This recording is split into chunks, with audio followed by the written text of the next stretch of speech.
Well, hey everyone, welcome back to my music page. Today we're going to be talking a little bit about how, as a musician, you can work with vocalists and not be the person who they hate to work with.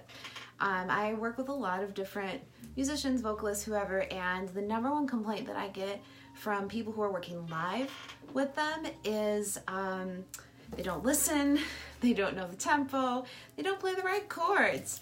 So obviously the first thing you can do is just, learn the music, but then it gets a little bit deeper. And I'm going to be using one of my favorite classic songs. A bunch of people have done it. Make You Feel My Love. I think the most recent one is Adele, and then everybody covered hers. So if you don't know the song, check it out because it's pretty great. Who did it first? Maybe Billy Joel? Maybe. I could be wrong. And what we're going to just be doing is thinking through how you could play it versus thinking about it the way a singer would. Because the best thing you can do is kind of anticipate what the vocalist is going to be doing. So again, I'm going to move you over a little bit so you can see everything. I've got my chords pulled up on my laptop so that you can kind of see what I'm playing too. So obviously, if you know the song, there's a nice little intro. Intros are actually really important for vocalists for two reasons. One, if they don't remember what song you're doing in a set, the intro could clue them in. Two, it often contains the melody or the starting notes, so if you skip the intro, you're just setting everybody up for failure. So here's our little intro.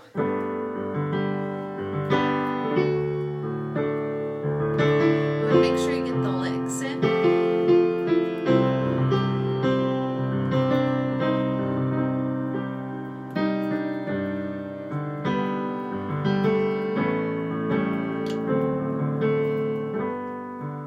And that gives them their starting note right there. So that's the first thing that you want to think about. The next thing that you want to think about is creating space for the vocalist. Now the melody for this song starts kind of on the lower range of things.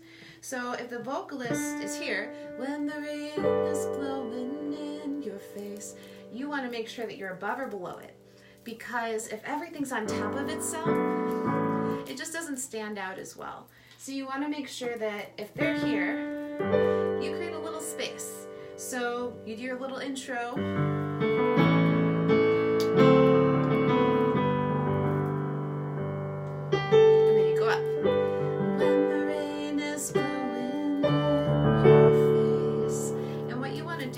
Playing is think about where the vocalist might go. So a lot of times, even though I'm rarely the actual person singing the song, I'll sing through it as I'm practicing to kind of feel like where's their space for a riff, where's their space for the melody to flip to a harmony, because as a piano player you don't want to be on top of them. So you've got the whole verse, and the whole world is on your case.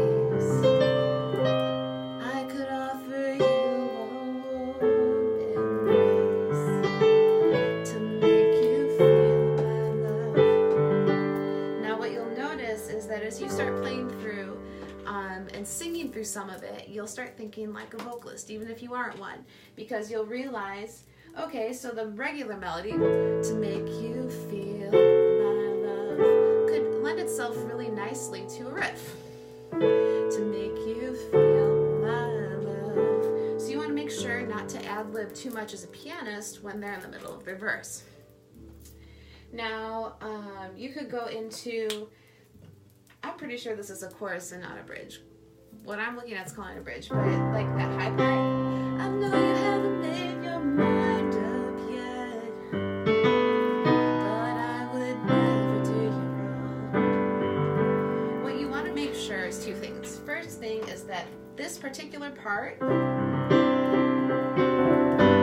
goes out of the key right here. But I would never do you wrong. And you want to make sure that you're hitting some of those key notes when you're playing with a vocalist, or they're going to totally miss the melody. So you've got your, I know you haven't made your mind up yet, color chord, but I would, and then you go back, never do you wrong. I've known it from the moment when we met, no doubt in my mind where you belong. And you want to keep thinking through what that vocal also helps to play along with a recording. So that's just some of the things you can do to make yourself a better accompanist, because that's really what you're doing. If you're backing a singer, you aren't the soloist until you get to an actual solo, which there is one in this song. We can talk through that. The typical solo for this, the piano solo, is to play the melody.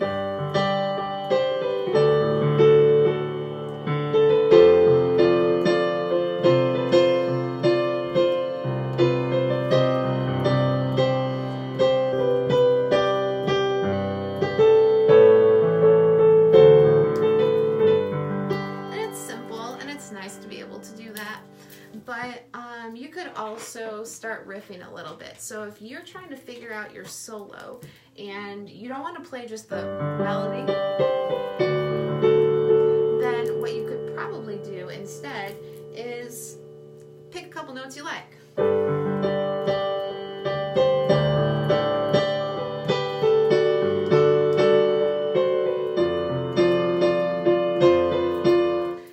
Pretty much ad-lib off of anything. You could pick a lick, so we start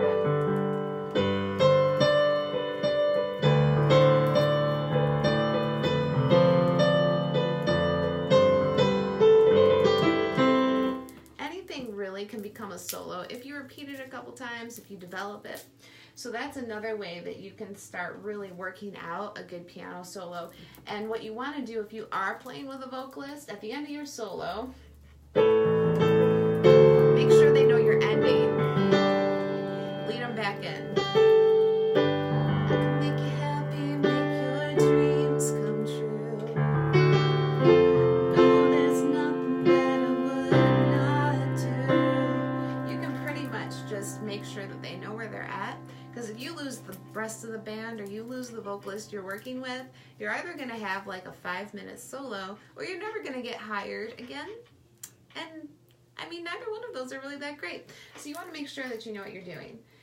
The next thing that you can start thinking about is how you're going to play that piano part. Because sure, we have a good reference for a lot of songs. This is a great riff. It walks up to the chords. It's really nice. But if you don't want to do that, then you want to start thinking about things that stylistically make sense. For a pop song, a lot of people will pick apart a chord, do the top notes, and hit the bass after.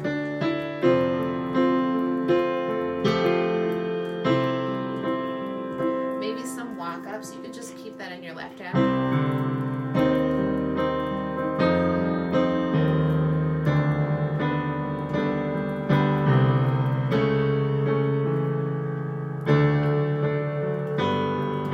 That's a really easy accompaniment pattern if you wanted to do something that wasn't quite so melodically free. It also helps, I'll do that a lot. I'll start playing eighth notes if whoever I'm working with is not in time, because it helps get everybody back together. So that's just a little trick of the trade. If you start filling in some of those smaller beats, people will realize where you're at in the song. Something else that I really like doing for songs like this that are simple, they have a nice arrangement, is instead of trying to be showy, trying to be more like heartfelt instead. Some people call it more soulful, but you wouldn't necessarily add a ton of color chords. You would just really try to make it beautiful playing, which is something I was discussing with the owner of the school that I work for. I'm actually here right now. He's an older musician. He was saying how he used to try and do a bunch of riffs and be really showy, but now he just tries to make people feel something. And for songs like this, that's really all you want to do anyway. People are trying to be moved. So if you can't think of anything like crazy, I mean, that's not fitting for this song. So instead, like a really tasty riff or the melody or a variation on the melody can move people just as much as being mentally awed and inspired by some kind of showy, flashy solo. So I want to encourage you guys to think about your playing when you're working with other musicians, other vocalists, and you know, just try to work together as a team. Make sure that you're thinking about really moving people versus just showing off. I like this song. So I'm gonna play through it for y'all. I might hum some of it. You can sing along if you know it. But that is just, it's a song that I like. It's one of my favorites, and I've been wanting to work on it for a while, so I figured I would take this time to do it for you guys.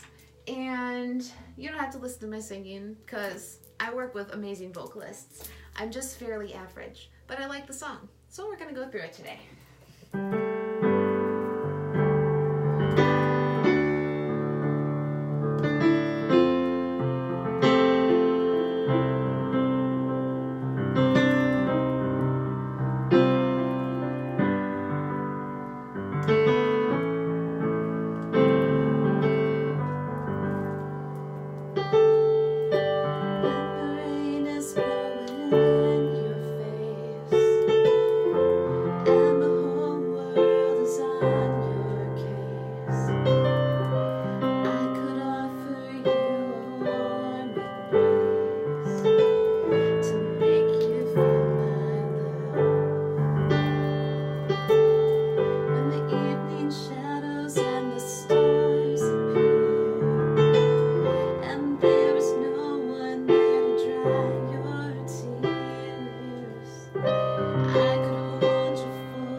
And then you'll be ready for a vocalist.